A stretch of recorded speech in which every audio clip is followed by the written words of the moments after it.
जय श्री कृष्ण। राधे राधे।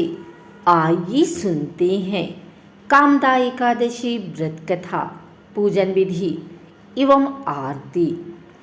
श्री कृष्ण के प्रिय सखा अर्जुन ने कहा, हे कमल नयन, मैं आपको कोटि कोटि नमन करता हूँ। हे जगदीश्वर, मैं आपसे प्रार्थना करता हूँ कि आप कृपा कर चैत्र माह के शुक्ल पक्ष की एकादशी कथा का वर्णन सुनाइए। इस एकादशी का क्या नाम है? इस व्रत को पहले किसने किया और इसके करने से किस फल की प्राप्ति हुई है?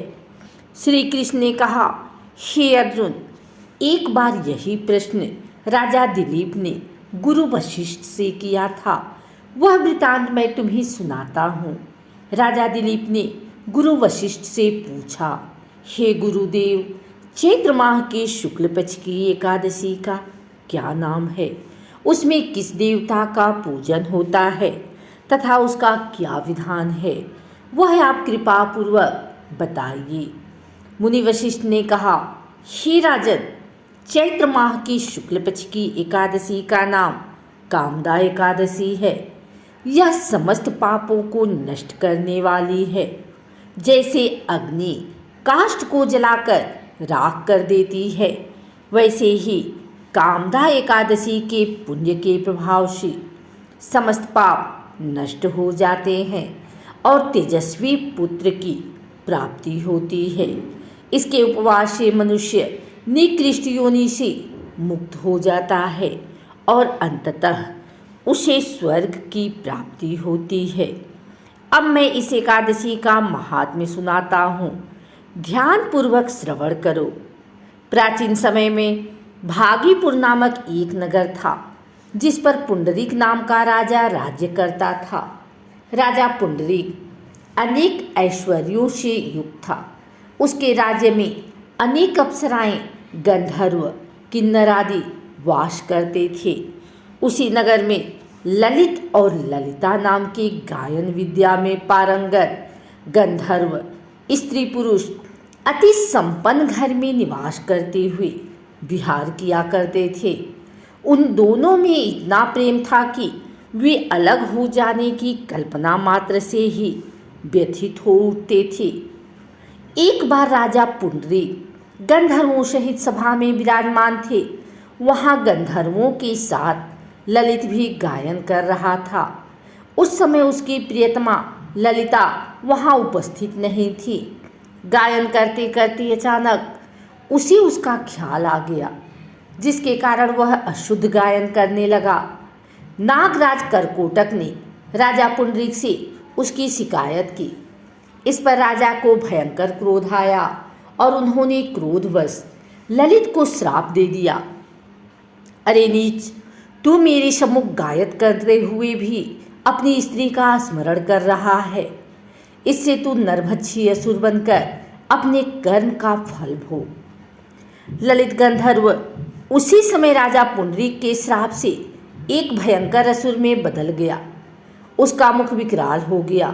उसके नेत्र सूर्य चंद्रमा के समान प्रदीप्त होने लगे।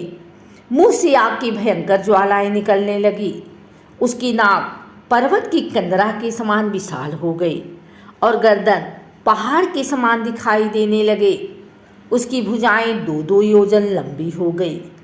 इस प्रकार उसका शरीर 8 योजन का हो गया।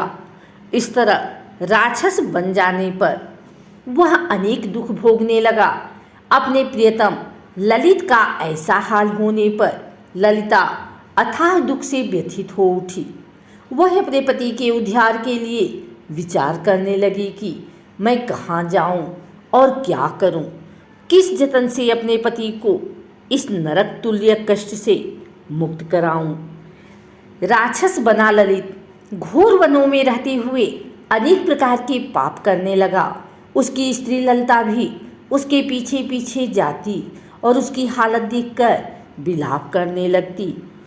एक बार वह अपने पति के पीछे पीछे चलते हुए विंध्याचल पर्वत पर पहुंच गई। उस स्थान पर उसने श्रृंगी मुनि का आश्रम देखा। वह शीघ्रता से उस आश्रम में गए और मुनि के सामने पहुंचकर दंडवत प्रणाम कर विनीत भाव से प्रार्थना करने लगी, हे महर्षि, मैं वीरधन्वा नामक गंधर्व की पुत्री ललिता हूँ। मेरा पति राजा पुंडरीक के श्राप से एक भयंकर असुर बन गया है। उससे मुझे अपार दुख हो रहा है। अपने पति के कष्ट के कारण मैं बहुत दुखी हूँ।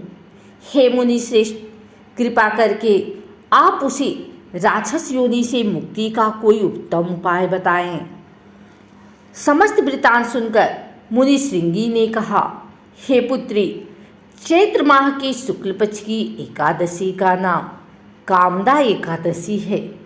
उसके व्रत करने से प्राणी के सभी मनोरथ शीघ्र ही पूर्ण हो जाते हैं। यदि तू उसके व्रत के पुण्य को अपने पति को देगी तो वह सहज ही राक्षस योनि से मुक्त हो जाएगा और राजा का श्राप शांत हो जाएगा। ऋषि के कहे अनुसार ललिता ने श्रद्धापूर्वक व्रत किया और द्वादशी के दिन ब्राह्मणों के समक्ष अपने व्रत का फल अपने पति को दे दिया और ईश्वर से प्रार्थना करने लगी, हे प्रभु, मैंने जो यह उपवास किया है उसका फल मेरे पतिदेव को मिले, जिससे उनकी राक्षस योनि से शीघ्र ही मुक्ति हो जाए।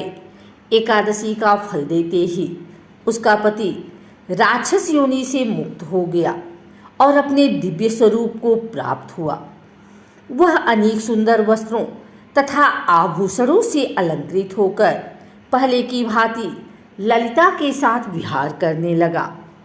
कामदा एकादशी के प्रभाव से वह पहले की भांति सुंदर हो गया और मृत्यु के बाद दोनों पुष्पक विमान पर बैठकर विष्णु लोक को चले गए।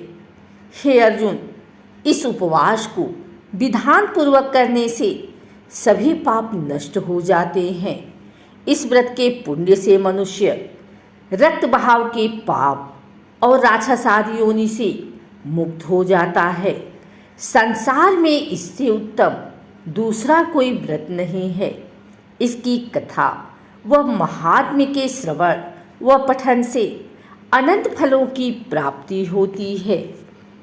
प्राणी अपने सुखों का चिंतन करे, यह बुरा नहीं है, किंतु समय असमय ऐसा चिंतन प्राणी को उसके दायित्वों से विमुख कर देता है, जिससे उसे भयंकर कष्ट भोगने पड़ते हैं।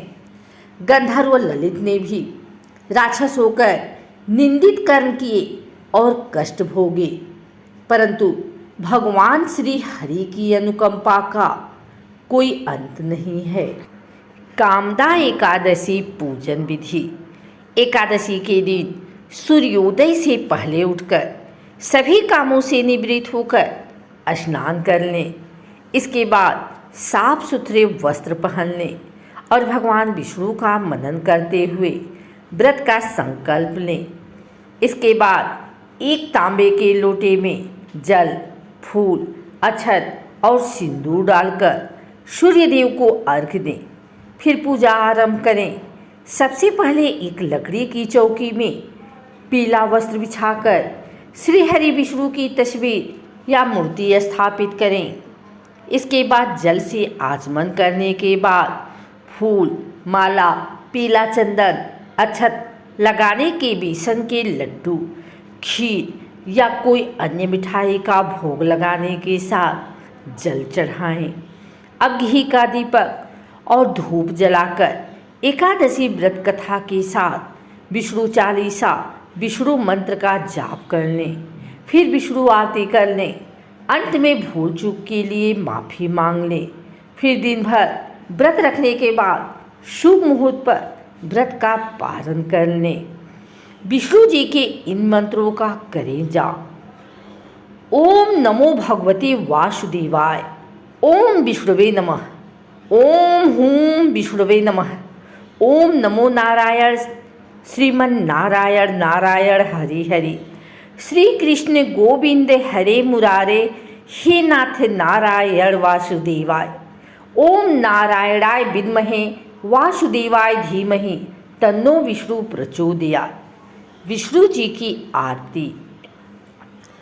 ओम जय जगदीश हरे, स्वामी जय जगदीश हरे।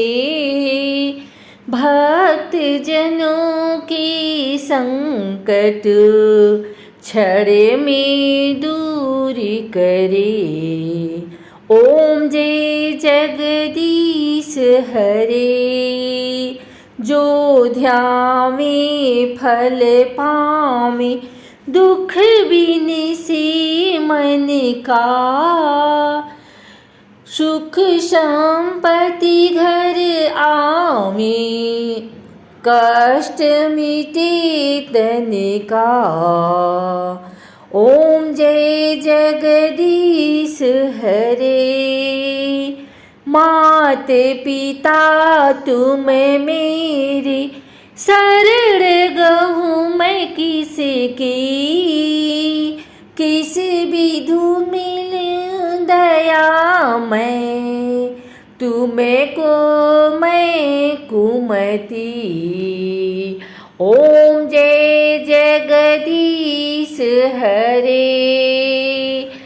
तुम्हें पूर्ण परमात्मा, तुम अंतर्यामी। पार ब्रह्म परमेश्वर, तुम सबके स्वामी। ओम जय जगदीश हरे। तुम्हें करुणा के सागर, तुम्हें पालन करता। मैं मूर्ख खल कामी, कृपा करो भरता। ओम जय जगदीश हरे। तुम हो एक अगोचर, सबके प्राणपति। किस विधि मिलूं दया मैं, तुमको मैं कुमति।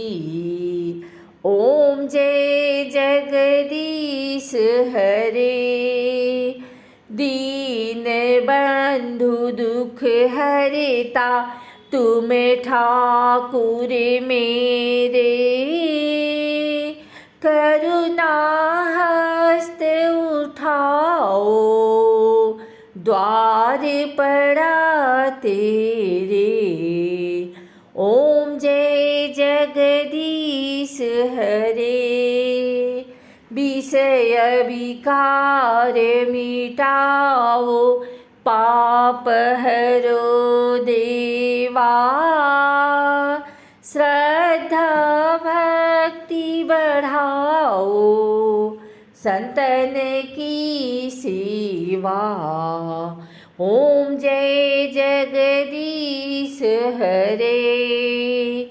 श्री जगदीश जी की आरती, जो कोई नर गावे। कहत शिवानंद स्वामी, सुख संपत्ति पावे। ओम जय जगदीश हरे।